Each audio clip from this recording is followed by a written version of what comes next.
Alright class, these are the notes that we've been doing in class. I'm just going to make one big video with all the notes real quickly so you guys can kind of refresh on how we did some and approach some. So first thing you've got to know your reciprocal identities and your quotient identities. Pythagorean identities, you will need to memorize these for the test. But for now I think you're okay with them, but still it's really good to know what those are. Let's go to the back page.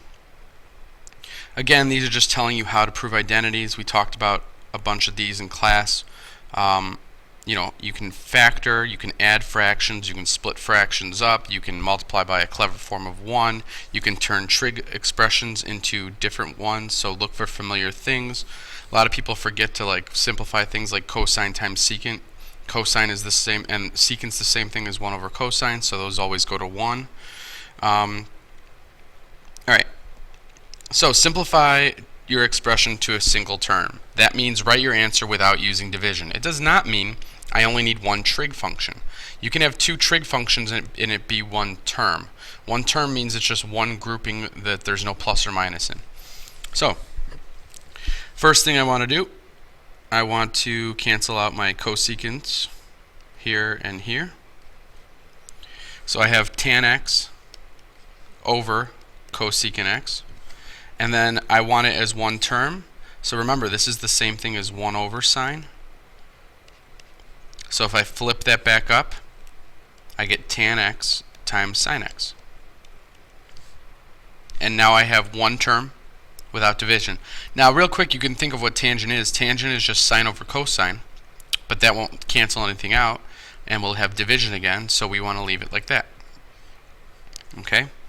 This is one we've done in the worksheet and on the notes. It's our fun way to write the number 2. Again, using your Pythagorean identities, we can make this a lot easier on ourselves.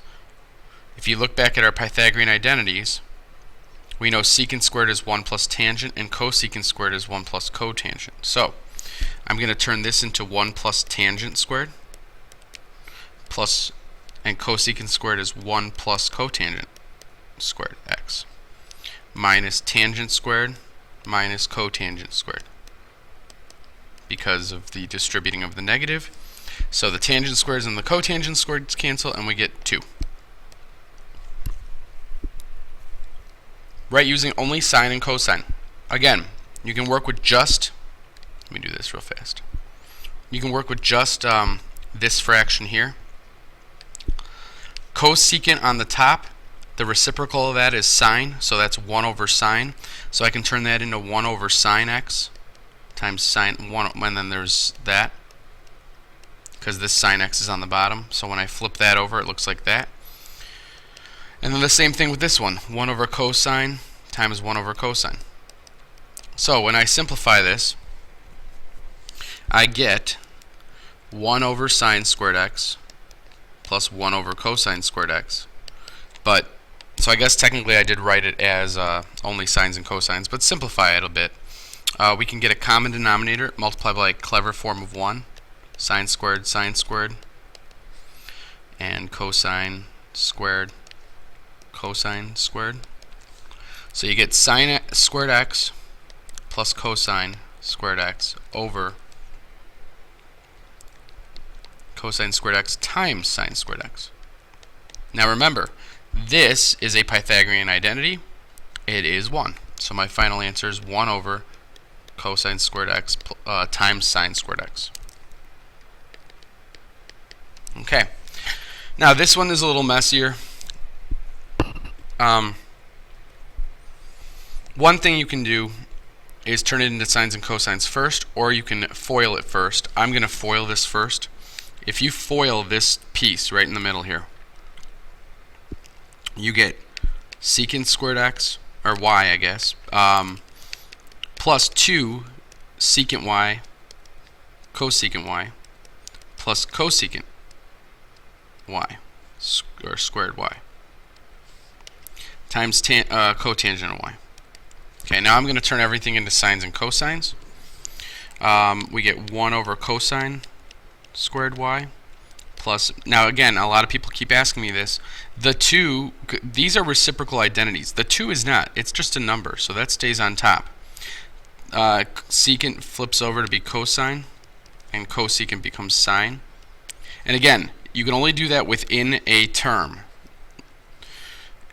So we're going to end up with 3 fractions here.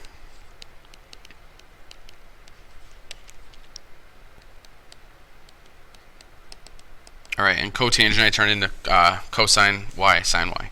Alright, so now I multiply this in. Basically, you get the fraction 1 over cosine y sine y plus 2 over sine squared y. I'm just multiplying this into L3, distributing, plus cosine y over sine cubed y.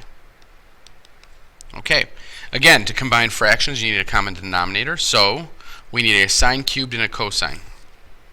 So that means for this one I need a sine squared. This one I need a sine cosine.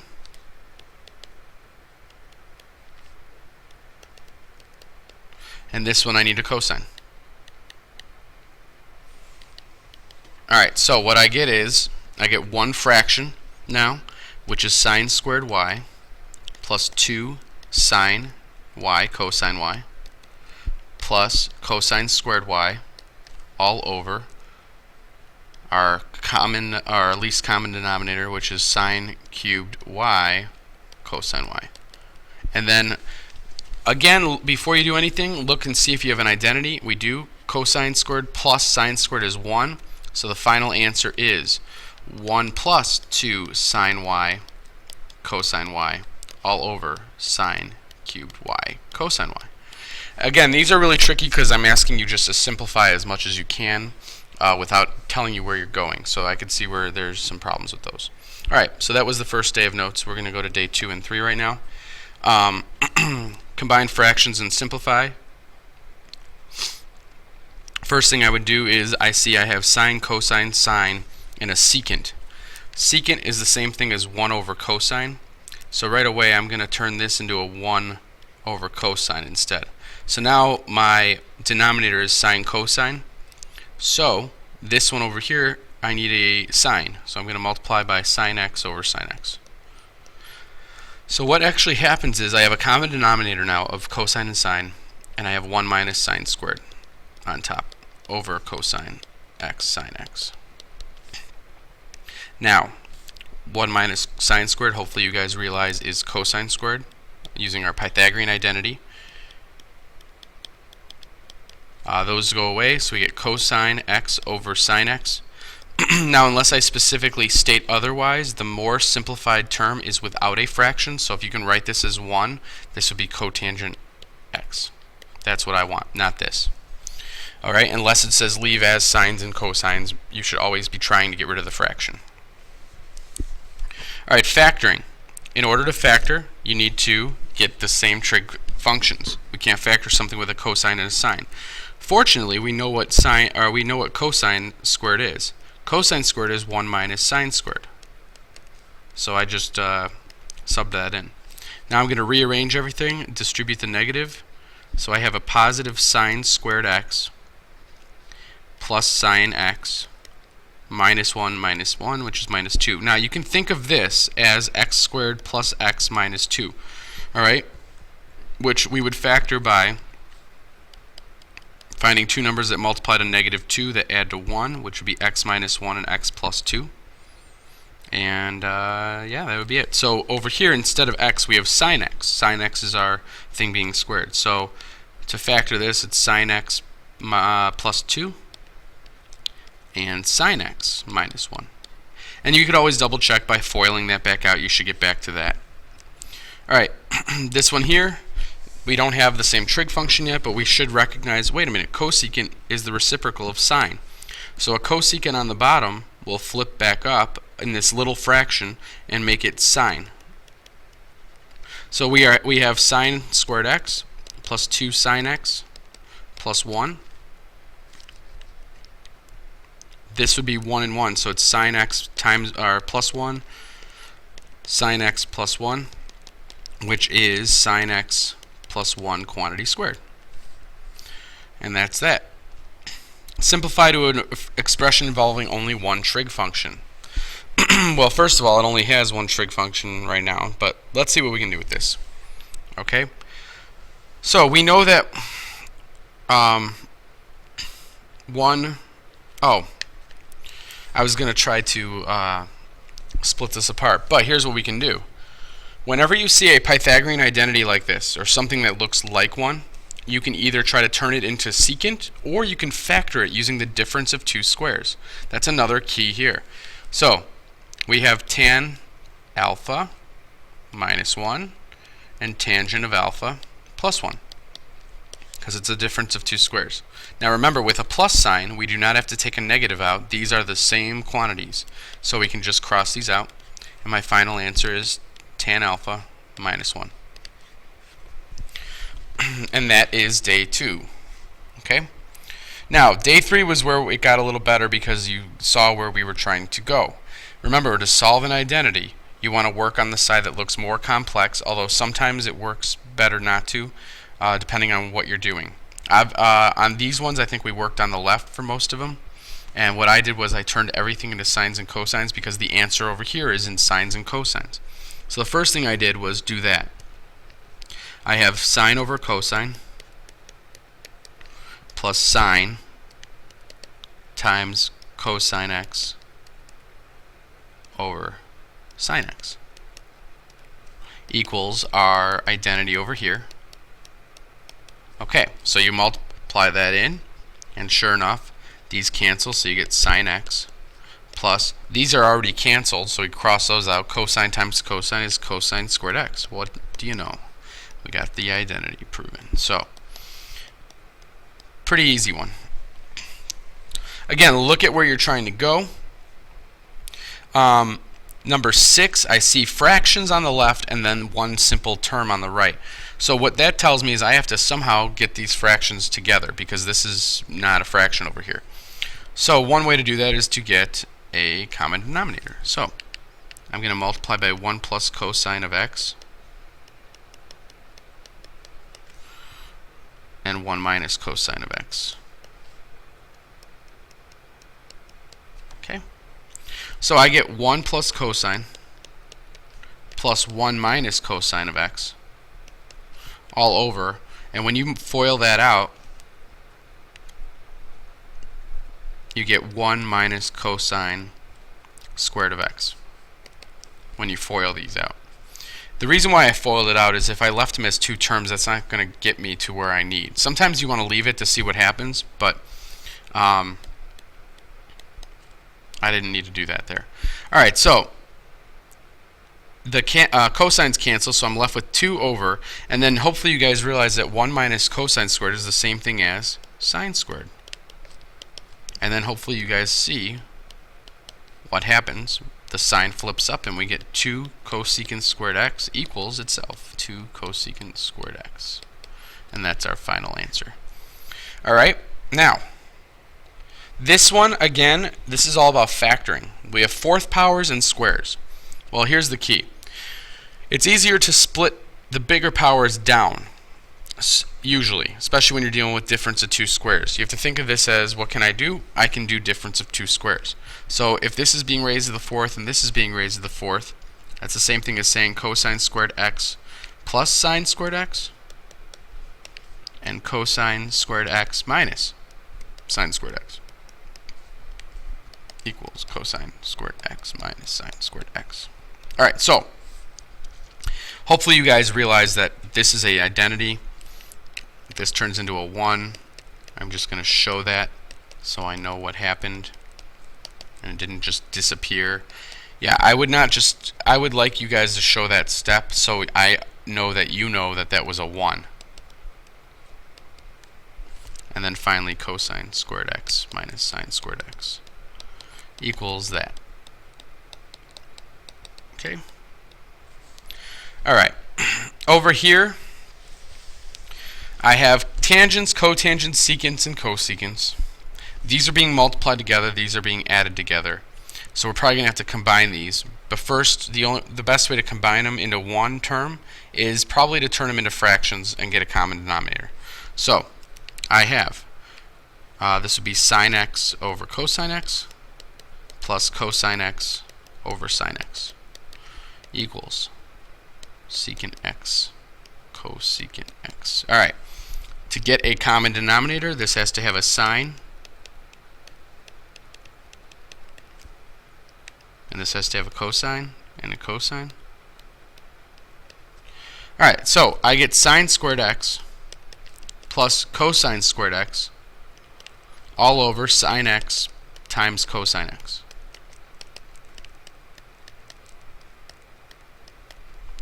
So the next step is, hopefully you guys realize we have an identity on top. And the identity is, it turns into 1. I'm going to go over here. 1 over sine x cosine x equals secant x cosecant x.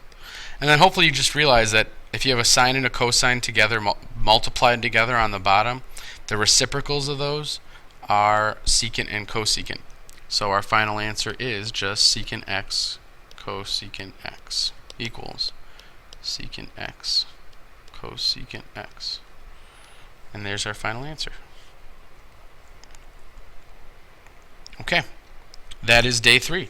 Let's do a couple more. We have day 4 and day 5 notes.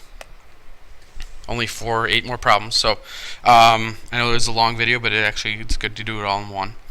Now, prove that each equation is an identity. So we're just kind of doing the same thing, using different tricks that we have. This one, I obviously want to work on the left. Again, see if you can factor something.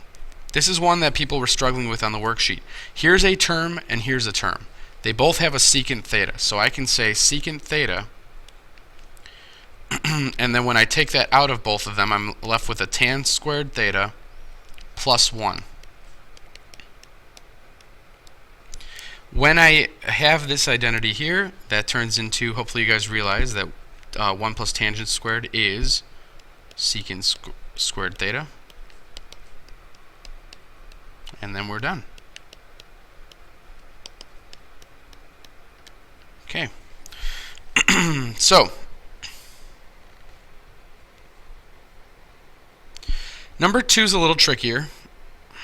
You might want to work on the right side because there's a minus sign where this is one fraction. However, I'm going to work on the left and try to get it to this. Okay? Now, I'm going to use the identity that cotangent, and here's where you have to think, how do I get a minus sign?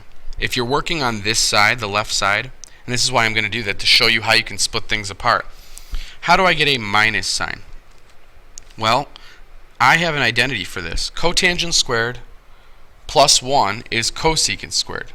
So, this turns into cosecant squared minus 1 over cosecant x. And before you start canceling things, here's another thing I want to show you guys. A lot of people have problems with this.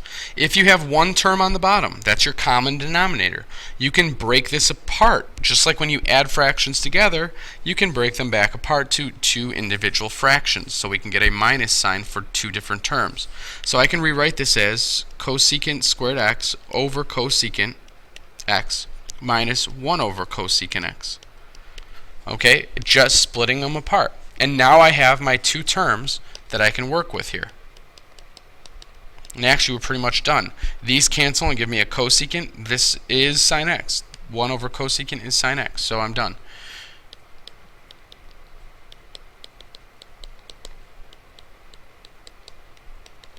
And that was pretty easy actually. Whereas you flipping this down, getting a common denominator, pushing it back together actually might have taken a little bit longer. Which I think I did in class, but it's good that you saw both ways then. Alright. These problems.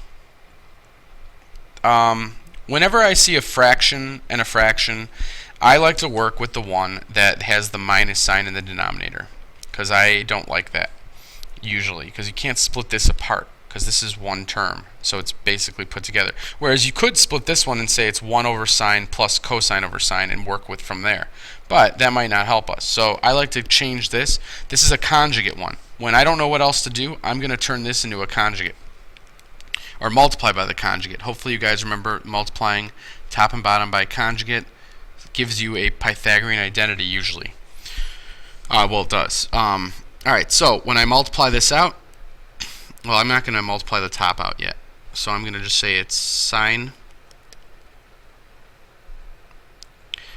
x times 1 plus cosine x. And do you guys see how I have a 1 plus cosine x now on top? And down here, when you FOIL that out, you get 1 minus cosine squared x. Now, we could turn the bottom into our Pythagorean identity. And 1 minus sine squared x is, 1 minus cosine squared x is sine squared x.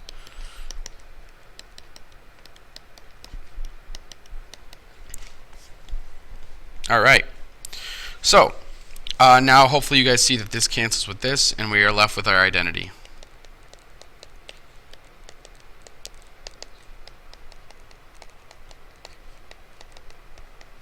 Alright, and that's it.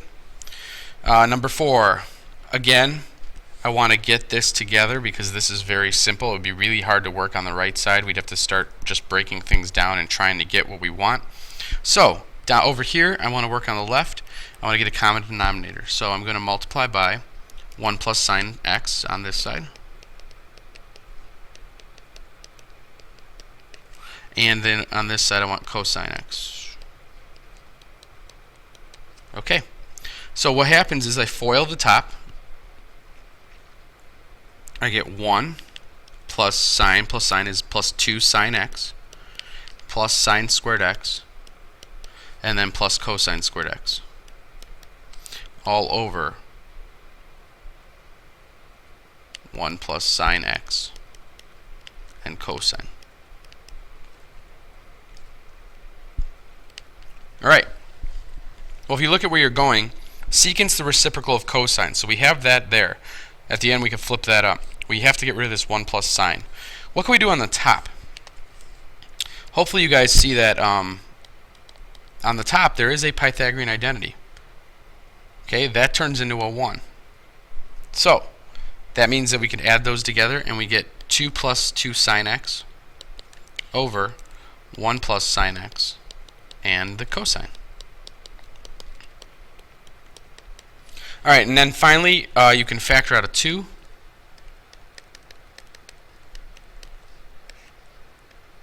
And then hopefully you see now that these 1 plus sine x will cancel out. And finally, we have our answer, which is 2 over cosine is the same thing as 2 secant. And there we go. We are done. And that is the day 4. One more. We're cruising here. I don't know how much time I have left, though. I don't know where the bar went. Oh, I don't want to open up Chrome. Alright, anyway, we'll figure that out later. I'll figure it out when I'm done. So, first things first. Well, when it opens up, we did these a few days ago. Again, these are either conjugates or canceling. Now, this one you can cancel. And here's why. You can either multiply by the conjugate, which is a lot more work, which I've done before, or if somehow we can cancel this out, our life might be easier. And there is a way. Hopefully you guys realize that cotangent squared is cosecant squared minus 1. You have to know that. So if I did this, and I might not have done it this way when I taught it, then you might have done it a longer way, which is fine. You can factor that difference of 2 squares, cosecant x plus 1, and then cosecant x minus 1, all over 1 plus cosecant x. And those go away.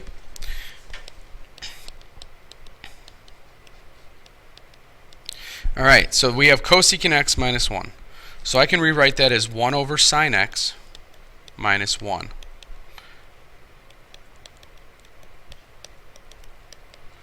And then here's what you got to do. We need to get a common denominator. You can turn a 1 into sine over sine. And then we have 1 minus sine x all over sine x equals itself. And we're done. Alright, next one. This one, because I have a bunch of secants and tangents still on top, I'm going to multiply by the conjugate because I can't change anything here. So I'm going to multiply by secant x plus tangent x and see what happens.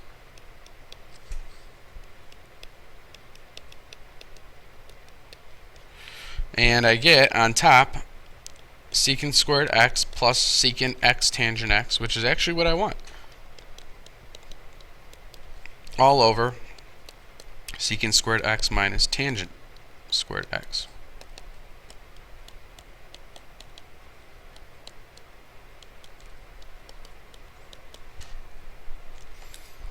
And then hopefully you guys realize that secant squared x minus tangent squared x is 1.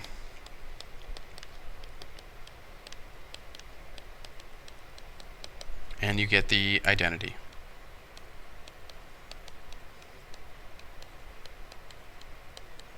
Alright, done. Now, two more. This one I actually chose to work on the right side for once because I look at these and I go, my denominator over here is 1 minus sine. I don't like having a minus in the denominator. This is cosine squared. Well, if you think about it, what is cosine squared in terms of identities? It's 1 minus sine squared. Well, to get 1 minus sine squared, you just have to multiply by the conjugate. So I'm going to take this side and multiply by the conjugate and see what happens. And then on the top, you have to FOIL as well. Okay? So I multiply by the conjugate on this side. And when you FOIL this out, you get 1. You get a minus 5 plus 1 is a minus 4 sine x. And then you get a minus 5 sine x squared, or sine squared x. So minus 5 sine squared x. So that's done. And down here, when you FOIL it, you get 1 minus sine squared of x. So look what happened. We basically did it. We just have to turn this into cosine squared and we're done.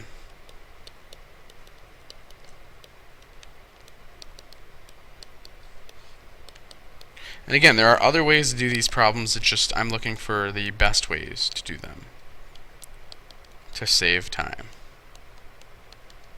And the more you practice, the better you'll get at these. Alright, one more. I did not do this one in class. The one I'm seeing here, I guess what I would do, let's try it with figuring out what this is FOILed. I think I'm going to try working this side on this one, just to see what happens. That's just my natural, because if I multiply by 1 minus cosine theta to get a conjugate, you get sine squared over 1 minus 2 cosine. Yeah, let's just work with the other side and see what happens. This could be a big mistake, though. I might have to edit this out later. So I'm going to FOIL that out, and I have cotangent squared theta minus 2 cotangent theta cosecant theta minus cosecant squared theta. Alright, now the nice thing is I can get rid of some of this stuff because I know that cotangent and cosecant go together. Now I want to have cosecants are sines, so I don't really want cosecants. They'll go away. So I want cotangents because they'll be, I guess it really doesn't matter though. So what I end up with here, actually we're going to have to factor anyway. So let's just try to turn this into sines and cosines and see what happens. So we got cosine squared over sine squared minus 2, and then this is cosine, and then that's it over here, over sine, and then cosecant's another sine on the bottom, so that'll be sine squared theta, minus 1 over sine squared theta. Well, look at that. This will actually work out pretty well. Sometimes you gotta just try things and figure out what's going on. and then go back to the drawing board. So I already have a common denominator. I have sine squared. So I have 1 minus cosine theta over 1 plus cosine theta equals cosine squared theta minus 2 cosine theta minus 1 all over sine squared. All right. Now, I can factor the top because I have to get terms here, and I can turn this into 1 minus cosine squared. So when I factor this, minus 1 plus 1,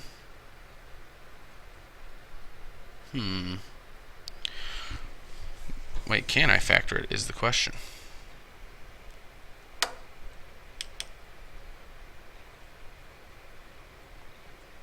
Oh, I see what I did. I made a mistake earlier in the problem. When you FOIL this out, this should be a plus. Cosecant theta times cosecant, negative negative is a positive. So this is a plus, this is a plus, which now I can factor. I made a little mistake while doing this. So, alright. So I have cosine theta minus 1 and a cosine theta minus 1.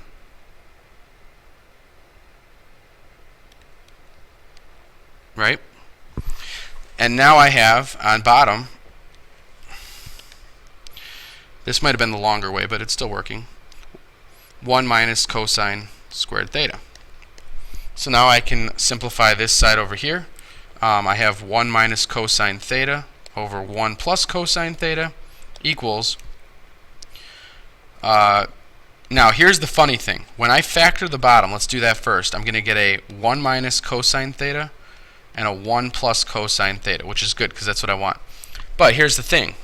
I want both of these to be 1 minuses. So if I pull out two negative 1s, so I'm going to just show you what I'm doing. I'm pulling out a negative 1 out of this one, and now it's 1 minus cosine theta. And then this one I'm flipping around too, pulling out another negative 1 and making it a 1 minus cosine theta to flip them both around. What happens is I can cross these out, and these will still become positive, and then I'm left with my final answer.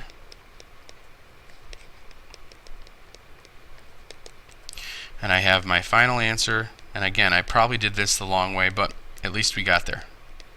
Alright, so that's that. Just some patterns to remember. Difference of two squares, a plus b, a minus b for that. Cubes, with the plus, you have a plus in the first part, and then the minus comes next.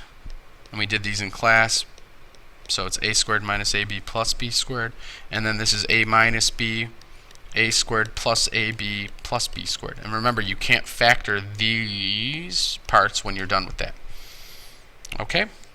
Alright, so that is that. And then we are done.